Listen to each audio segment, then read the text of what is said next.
नमस्कार दोस्तों।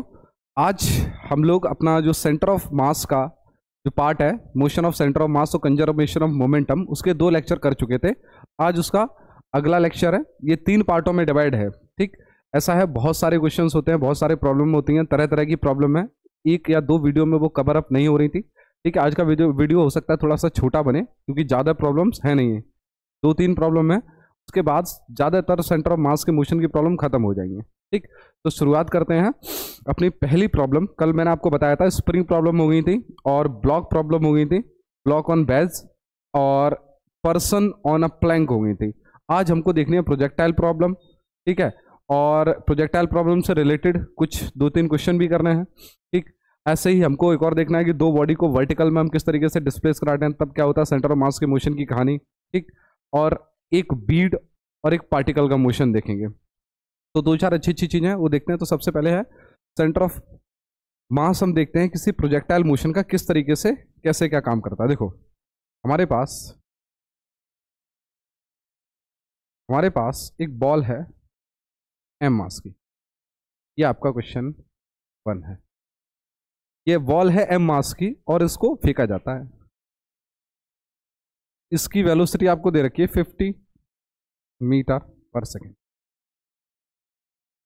ये एंगल आपको दे रखा है 37 डिग्री, और ये कुछ इस तरीके से ऐसे प्रोजेक्टाइल मोशन कर रहा है। ठीक है, ये ग्राउंड है, ये आपको क्या दे रखा है, ग्राउंड। ग्राउंड। ठीक, अब आपसे ये कहा गया है कि जो ये पार्टिकल फेंका है, जो ये बॉल फेंकी है, ठीक, जब ये मैक्सिमम हाइट पर जाती है यहां पर, तो इसके 2 टुकड़े हो जाते हैं और इक्वल पार्ट में ये बॉल डिवाइड हो जाती है, 2 टुकड़े। ठीक, एक m/2 और दूसरा भी m/2। ठीक, सवाल क्या है, पहला सवाल आपसे जो आपसे पूछा जाएगा, पहला सवाल कि what is the path of centre of mass of system after ball breaks into 2 parts. दूसरा दूसरा देखो क्या सवाल है। दूसरा आपसे बोला जा रहा है कि eight highest point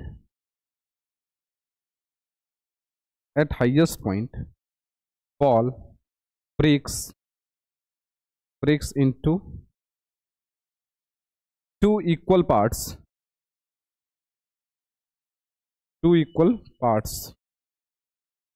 If one part comes to rest, find velocity of other part.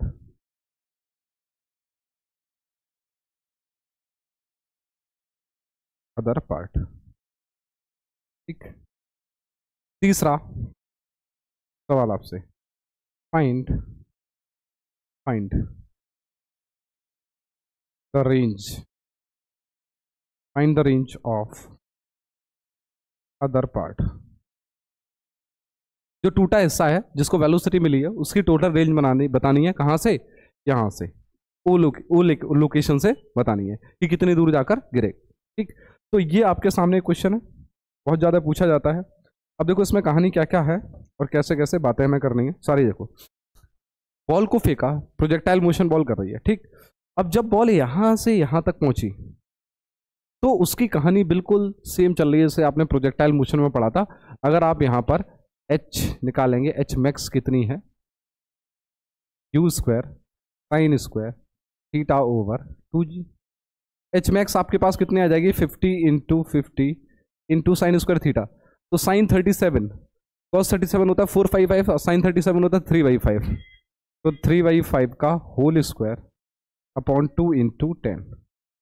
ये कितना आ गया, 50 × 9 अपॉन 25 इंटू 2 इंटू 10। ये मर गया। ठीक है, 25 दूनी 50, 2 से 2 खत्म हो गया। तो 45 यहां से जो यहां की हाइट है वो कितनी है, 45। ठीक, अगर इसकी आपको रेंज निकालनी है कितना दूर जाके गिरेगा, तो रेंज का फॉर्मूला क्या होता है, range equals to u square sine 2 theta over g. तो 50 इंटू साइन 2 थीटा, मतलब 2 sine theta cos theta, 2 into sine 37 3/5 into cos 37 4/5 upon g. तो ये कितना आ गया, 5 ढाई 50, 5 ढाई 50, और ये 10 से 10 कट गया, तो 4 या 12 दूनी 24 ढाई 240 मीटर। ये रेंज आ गई, मतलब टोटल रेंज कितनी है 240, मतलब यहां तक 120 होगी और यहां तक 100। ठीक, अब आते हैं सवालों पर। ये तो हम लोगों ने प्रोजेक्टाइल मोशन में सारा सब कुछ देख लिया था। अब आपसे पूछा गया what is the path of centre of mass of system after ball breaks into 2 parts. अब इस चीज को जरा समझो। देखो, बॉल जब यहां पर ब्रेक हुई है, एक्सप्लोड हुई है, एक्सप्लोड किस वजह से हुई है, कोई ना कोई उसके अंदर कुछ ना कुछ इंटरनल फोर्स होंगे जो उस चीज के लिए रिस्पॉन्सिबल है। ठीक है, दूसरी चीज क्या है कि इंटरनल फोर्स कभी भी सेंटर ऑफ मास के मोशन को गवर्न नहीं करते हैं। आप ये बात लिख लो, गुदवा लो, टैटू करवा लो कि internal force never govern the motion of centre of मास। मतलब जो सिस्टम का सेंटर ऑफ मास पहले जैसा मोशन कर रहा होगा, अब भी बिल्कुल वैसा ही मोशन करेगा। मतलब पहले अगर पार्टिकल का जो मोशन है प्रोजेक्टाइल मोशन है, जो उसका पाथ है प्रोजेक्टाइल है, अब भी बॉल के एक्सप्लोड होने के बाद जो पार्टिकल का सेंटर ऑफ मास है वो भी कैसा करेगा, सेंटर ऑफ मास वो बिल्कुल बिल्कुल प्रोजेक्टाइल मोशन की तरह ही चलेगा। जैसे ये बॉल चल रही थी, बॉल भी ऐसे चल रही है। अब ये बॉल मान लो 2 हिस्सों में फट जाती है, एक हिस्सा इधर गिरा, एक हिस्सा चला गया, तो जिसका सेंटर ऑफ मास होगा वो इनके कहीं बीच में ही होगा, यही होगा, और वो सेंटर ऑफ मास बिल्कुल उसी तरीके से मोशन करेगा। चाहे बॉल का हिस्सा एक ऐसा आए, चाहे एक वैसा जाए, लेकिन सेंटर ऑफ मास का मोशन बिल्कुल कैसा होगा, प्रोजेक्टाइल ही होगा। क्योंकि सेंटर ऑफ मास के मोशन को गवर्न कौन करता है, एक्सटर्नल फोर्स करता है, ना कि इंटरनल फोर्स। तो पहले वाले पार्ट का तो आंसर क्या हो गया, प्रोजेक्टाइल पाथ। ठीक है, what is the path of the centre of mass system after ball breaks down into 2 parts. तो पाथ कैसा होगा, प्रोजेक्टाइल होगा। अब आपसे कहा जा रहा है at highest point ball breaks into 2 pieces. Highest point पे बॉल 2 हिस्सों में टूट गई, एक हिस्सा वहीं पर क्या आ जाता है, रेस्ट में आ जाता है, दूसरे हिस्से की वेलोसिटी बताओ। ठीक है भाई, कोई दिक्कत नहीं है। देखो, जब बॉल टूटी होगी उससे पहले बॉल का मोमेंटम क्या है, और बॉल ब्रेक कर गई उसके बाद बॉल का मोमेंटम क्या है। भाई मोमेंटम आप कंजर्व कर सकते हो ना, इंटरनल फोर्स ही है, कोई एक्सटर्नल फोर्स तो है नहीं। तो इंटरनल फोर्स है तो आप यहां पर आसानी से मोमेंटम को क्या कर सकते हो, कंजर्व कर सकते हो।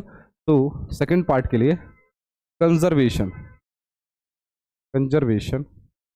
ऑफ मोमेंटम, और किस डायरेक्शन में, इन हॉरिजॉन्टल।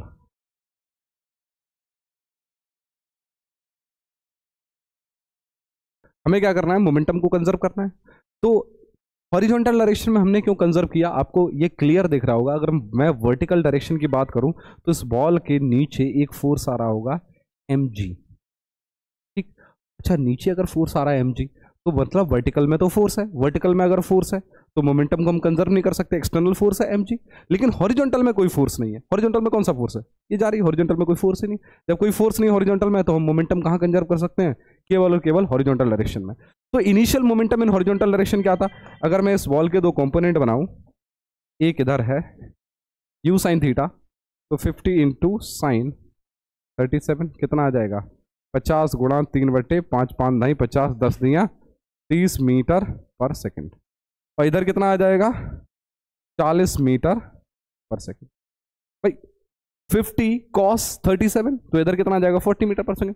तो इनिशियल मोमेंटम बॉल का पास कितना है हॉरिजॉन्टल में, मास इंटू वेलोसिटी, तो m इंटू 40। ठीक, अच्छा फाइनल मोमेंटम देखो, जब बॉल ब्रेक कर गई, एक तो मास अपने आप किस में आ गया, रेस्ट में, दूसरा वाला आगे किसी वेलोसिटी से चला गया। अब वो वेलोसिटी हमें तो नहीं पता, हम मान लेते हैं कोई वेलोसिटी v से गया होगा। जब ये टूटा, यहाँ पर टूटा, तो एक तो ये तो m/2 जब टूटा होगा तो एक हिस्सा तो नीचे आ गया होगा रेस्ट में, और दूसरा जा रहा है किसी न किसी वेलोसिटी से। अब ध्यान से सुनो, देखो हाईएस्ट पॉइंट पर इसके पास केवल और केवल टुकड़े के पास कौन सी वेलोसिटी बचेगी, हॉरिजॉन्टल वेलोसिटी बचेगी। ठीक। वर्टिकल वेलोसिटी तो मैक्सिमम हाइट पे क्या हो चुकी होगी, जीरो हो चुकी होगी भाई। यहां पर इससे ऊपर जा नहीं रहा, मतलब वर्टिकल वेलोसिटी जीरो होगी, मतलब ये वाला जो कंपोनेंट है वेलोसिटी का 50 sin 37 वो यहां पर जीरो हो गया होगा। कौन सा बचा होगा, केवल हॉरिजॉन्टल। ठीक। अच्छा हॉरिजॉन्टल बचा तो कितना बचा देखते हैं। पी फाइनल m/2, एक टुकड़ा तो रेस्ट में आ गया था, प्लस m/2 इंटू वी। दूसरा टुकड़ा हमारा क्या आ गया, m/2 इंटू वी। दूसरे टुकड़े का मोमेंटम ही आ गया। पी इनिशियल बराबर पी फाइनल कर दो। पी फाइनल क्या आ गया आपके पास, इनिशियल कितना है 40m बराबर m/2 इंटू वी। एम से एम मर गया, v बराबर 80 मीटर पर सेकेंड। मतलब अब जो टुकड़ा बचा है उसकी स्पीड डबल हो गई। पहले 80 से आ रहा था, 40 से आ रहा था, दूसरे जब यहां पहुंचा, जब दो टुकड़े हुए तो फिर क्या हो गया, दूसरे वाले टुकड़े की स्पीड 80 देखो होनी ही थी।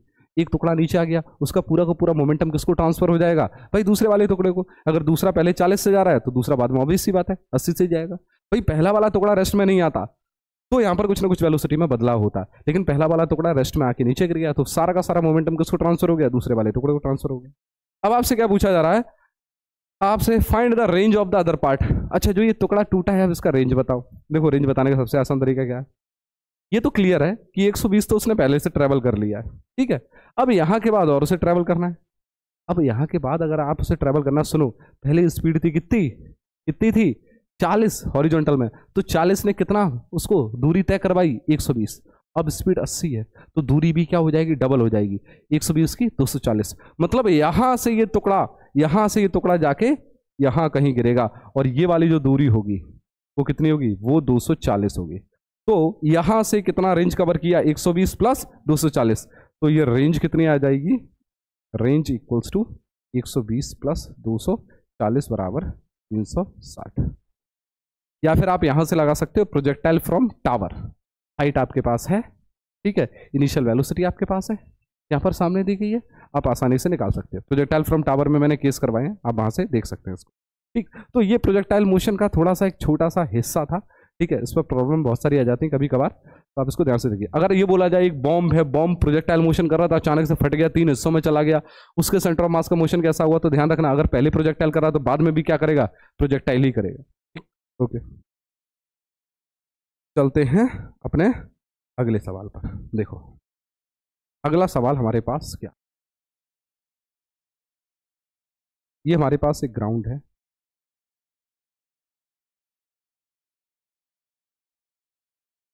एक टुकड़ा ये रहा और एक टुकड़ा हमारे पास है 2 kg का, एक टुकड़ा है 1 kg का।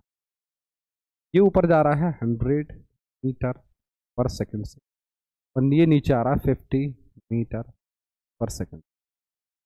इन दोनों के बीच में जो डिस्टेंस है वो कितनी है, 90। ठीक, अब देखो कहानी है वो आपसे क्या क्या पूछ रही, ठीक, सारी की सारी कहानी सुनते हैं। आपसे पूछ रहा है, सबसे पहले तो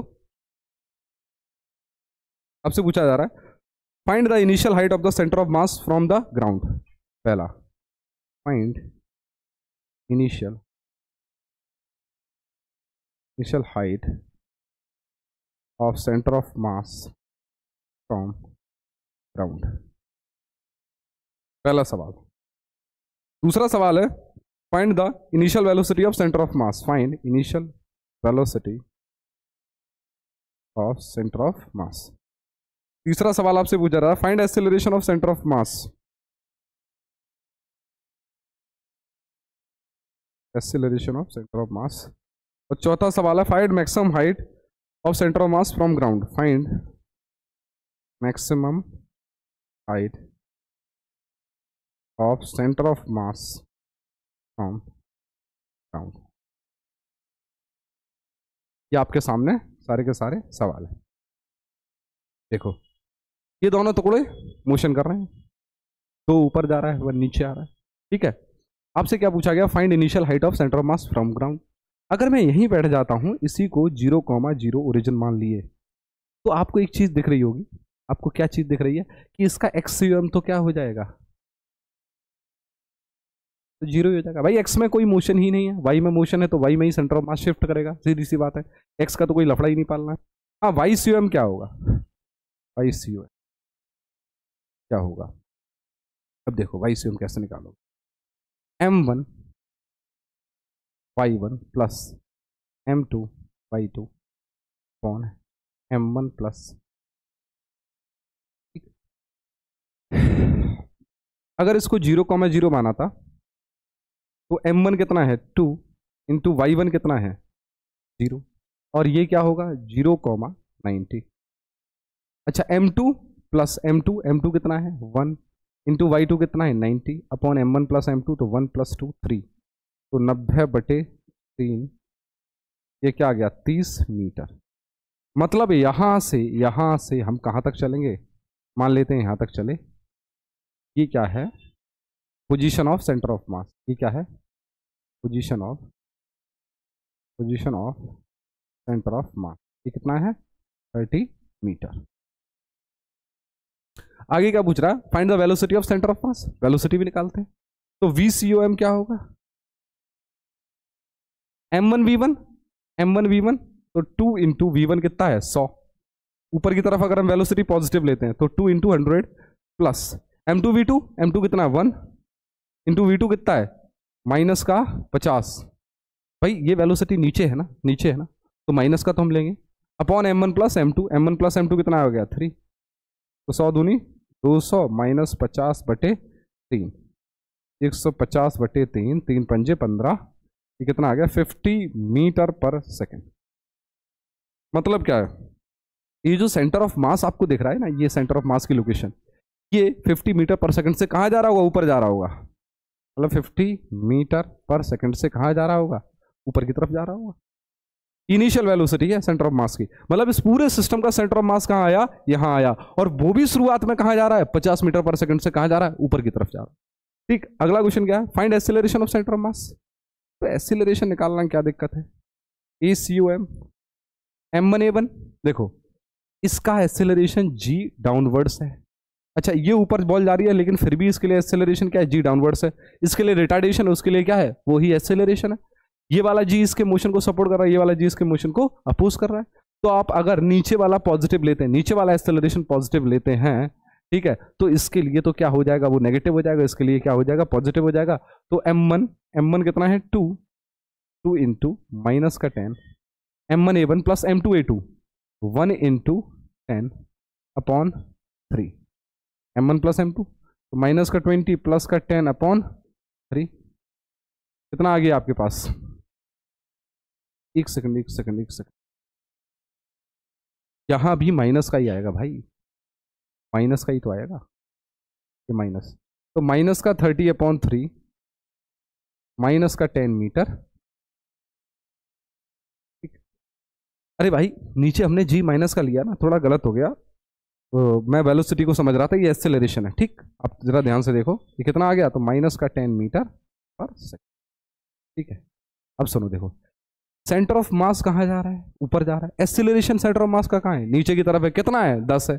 आगे आपसे पूछा गया find maximum height of centre of मास, तो मैक्सिमम हाइट क्या होगी, देखो इनिशियल वेलोसिटी सेंटर ऑफ मास की कितनी है 50 मीटर पर second, acceleration of centre of मास कितना है माइनस का 10 मीटर पर सेकेंड स्क्वायर।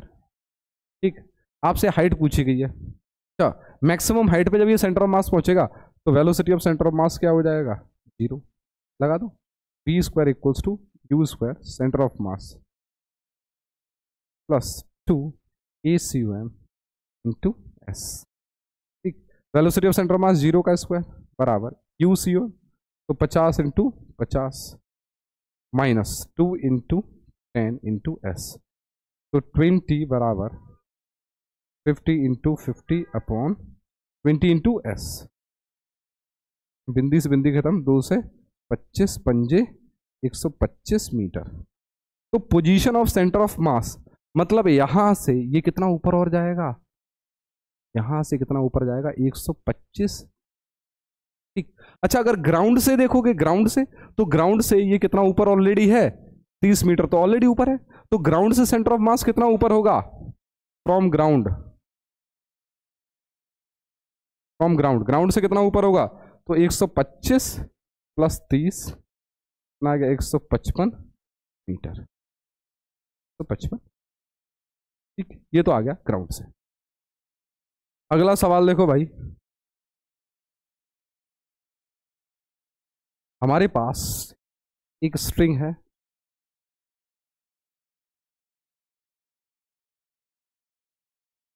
में एक बीड लगा हुआ है और बीड से यहाँ पर ये 2m मास का एक पार्टिकल है और इसका मास क्या है m। ये क्या है आपके पास बीड, एक मोती है। इस स्ट्रिंग की लेंथ यहाँ से यहाँ तक क्या है l है। ठीक, अच्छा ये बीड कैसा है, ये मूवेबल है। ये कैसा है, मूवेबल। और ये वायर कैसा है, वायर इज फ्रिक्शनलेस। फ्रिक्शनलेस। अब देखो सबसे पहला जो आपसे सवाल किया गया है वो जरा ध्यान से सुनिए। पहला सवाल है कि comment about motion of Beed and particle. ये पार्टिकल है 2m और मोशन और बीड क्या है m मास का है। दूसरा, find velocity of Beed when particle is just perpendicular to string या वायर जो भी है, इस वायर के पार्टिकल परपेंडिकुलर। मतलब ये आपसे तब पूछा गया जब कुछ इस तरीके की कहानी हो,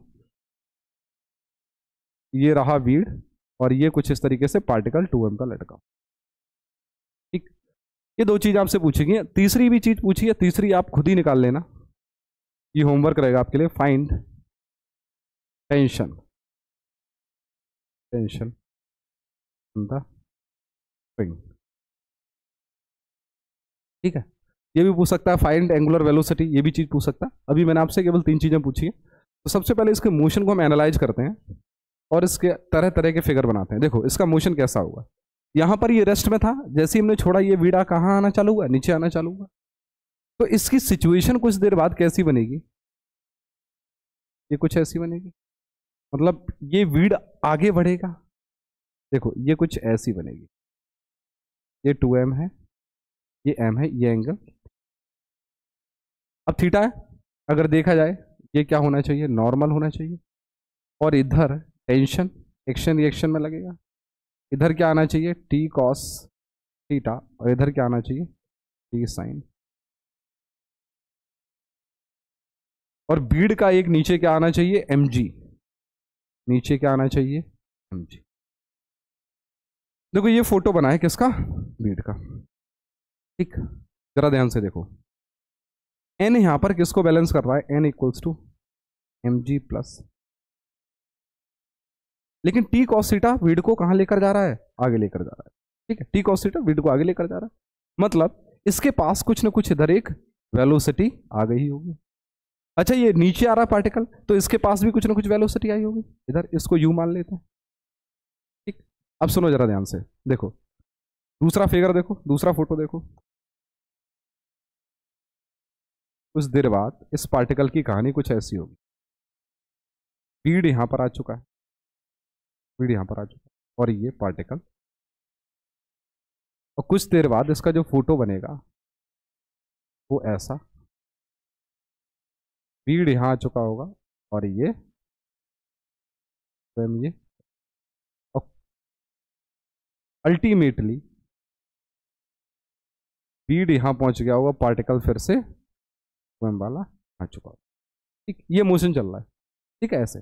अब जरा बीड देखो, फिर से बीड जब यहाँ के बाद फिर से नीचे जाएगा तो बीड इधर आना चालू होगा। मतलब बीड कैसा मोशन करेगा, ऐसे फिर ऐसे फिर ऐसे फिर ऐसे फिर ऐसे फिर ऐसे।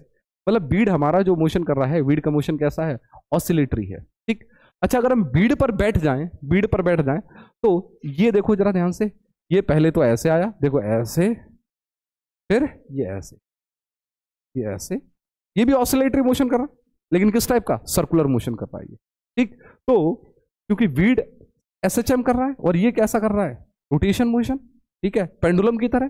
तो ये क्या कर रहा है, सर्कुलर मोशन कर रहा है। पहले सवाल का जवाब मिल गया, comment about the motion of Beed and particle. तो बीड का क्या होगा, SHM, simple harmonic motion, particle का क्या होगा, सर्कुलर मोशन। अब हमें क्या चाहिए, वेलोसिटी ऑफ वीड, ठीक है, वेलोसिटी ऑफ वीड चाहिए।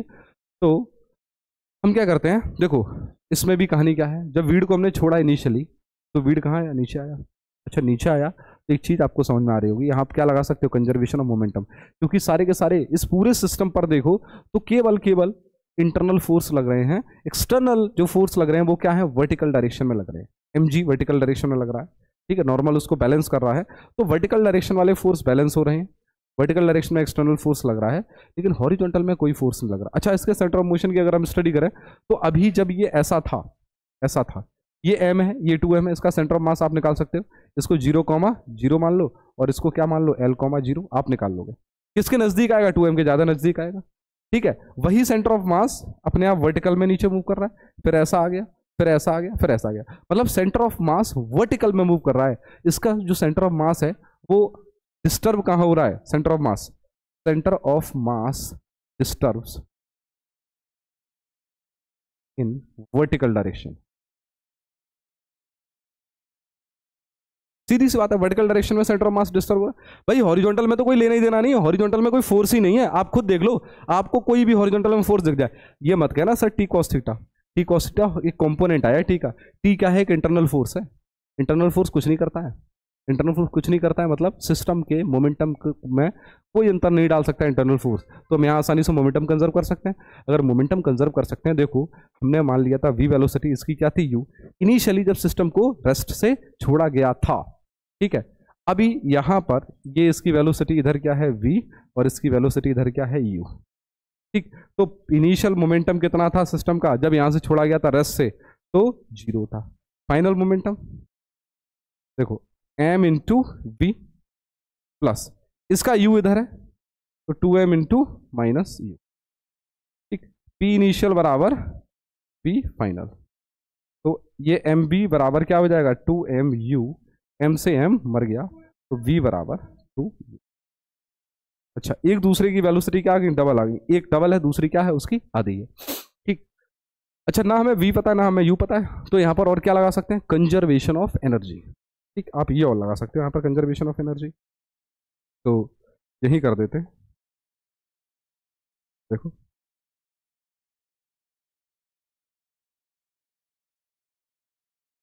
क्या लगाओगे, conservation of energy, total mechanical energy conservation. Energy initial क्या थी, देखो इनिशियल एनर्जी ये L है, ये 2m है, ये m है। अगर मैं इसको रेफरेंस लाइन लेता हूं, रेफरेंस लाइन, तो रेफरेंस, आप पोटेंशियल एनर्जी निकालने के लिए सबसे पहले क्या डिसाइड करते हो, रेफरेंस लाइन ही डिसाइड करते हो। वर्क एनर्जी पावर के लेक्चर में देखना जाके आप, वहां पर हम लोग क्या डिसाइड करते हैं, रेफरेंस लाइन। तो हमने ये रेफरेंस लाइन ली, एनर्जी इनिशियल, काइनेटिक तो इसके पास है नहीं, kinetic energy plus potential energy initial, ये तो 0 ही हो गई प्लस। अच्छा ये अगर रेफरेंस लाइन हमने ली है, ये रेफरेंस लाइन, तो यहाँ पर एनर्जी आप देखिए जरा, स्टार्टिंग में ये दोनों मास कितना ऊपर है, L डिस्टेंस ऊपर है, तो इनिशियल एनर्जी कितनी हो जाएगी, पोटेंशियल तो कुछ ना कुछ होगी, तो कितनी, m into g into L plus 2mg। Initial potential energy आपने ये रेफरेंस लाइन ली है ना, ये रेफरेंस लाइन, तो इनिशियल पोटेंशियल एनर्जी क्या हो गई, ये होगी mgl प्लस 2mgl, ये तो एनर्जी इनिशियल है। अच्छा एनर्जी फाइनल क्या होगी, एनर्जी फाइनल देखो क्या होगी, जब ये नीचे आ गए, देखो स्टार्टिंग में ये तो एनर्जी इनिशियल थी इसके पास, जब ये नीचे आया तो एक v वेलोसिटी से इधर जा रहा है, एक u वेलोसिटी से इधर जा रहा है, तो इसके पास क्या है, काइनेटिक एनर्जी भी आ चुकी है। अब इसकी तो पोटेंशियल एनर्जी 0 हो चुकी है क्योंकि ये तो रेफरेंस लाइन पे आ गया, इसकी पोटेंशियल एनर्जी बची, और साथ में इन दोनों ब्लॉक की क्या है, काइनेटिक एनर्जी, तो half mv² plus half 2mu² plus mgl, ठीक। आप क्या करेंगे, एनर्जी इनिशियल बराबर एनर्जी फाइनल, एनर्जी कंजर्वेशन तो यही तो काम है, तो आप यहीं यहाँ काम कर देते हैं। देखो energy initial equals to energy final कितनी है, mgl plus 2mgl 3mgl equals to half M V square, अच्छा half m into V, V क्या है 2u, तो 2u का square plus half into 2m u square plus mg, इधर आ गया ये तो 2mgl हो गया, ये 4mu स्क्वायर अपॉन 2 प्लस 2 से 2 मर गया mu स्क्वायर, 2 2 जा 4, तो 2mu square plus mu square 3mu square बराबर 2mgl, m से m मर गया, और u स्क्वायर बराबर क्या आ गया 2gl upon 3, u equals to क्या आ गया √2/3g, ये आपके पास क्या आ गई वेलोसिटी निकल, ठीक। तो ये सवाल था हमारे पास, आप टेंशन वेंशन इस रस्सी में पूछ लिया जाए तो आप निकाल लेना, ठीक है। अच्छा एक बेसिक चीज और आप देख लो, हमारे पास क्वेश्चन कुछ इस प्रकार का है, ये केवल एक छोटा सा डिस्कशन है, आपके पास एक ब्लॉक है, ये सरफेस कैसा है स्मूथ है, ठीक, और एक सरफेस ऐसा ही है, ये भी सरफेस कैसा है, ये सॉरी ये रफ है, ठीक। अच्छा आपसे ये पूछा जा रहा है, इसका मास कैपिटल है, में इसका भी मास कैपिटल है, ये डब्बा नीचे खिसक के आ रहा है, ठीक है। अब आपसे कहा जा रहा है कमेंट करो कि सेंटर ऑफ मास का मोशन कैसा हो रहा होगा, हॉरिजॉन्टल में, वर्टिकली डाउनवर्ड्स, वर्टिकली अपवर्ड्स, किधर क्या हो रहा होगा। तो आप जरा ध्यान से देखो, जब ये मास नीचे आ रहा है तो सीधी सी बात है, इसको नीचे कौन ला रहा है, ग्रेविटी का फोर्स mg, mg का ही कोई कंपोनेंट होगा, तो एक्सटर्नल फोर्स किधर है वर्टिकली डाउनवर्ड्स, तो सीधी सी बात है इसका सेंटर ऑफ मास का जो मोशन होगा वो वर्टिकली डाउनवर्ड्स होगा, ठीक। यहां हमने एम मास का रखा हुआ है ये ब्लॉक, और इसमें क्या है फ्रिक्शन भी है, लेकिन फिर भी अगर डब्बा स्लाइड कर रहा है, इतना फ्रिक्शन नहीं है इस डब्बे को रोक सके, इसमें भी क्या होगा कि सेंटर ऑफ मास का मोशन क्या होगा वर्टिकली डाउनवर्ड्स ही होगा, ठीक। लेकिन अगर ऐसी कहानी है कि ये डब्बा रुका रहा, यहां पर फ्रिक्शन इतना ज्यादा है कि ये रुका रहा, ये क्या है स्टॉप्ड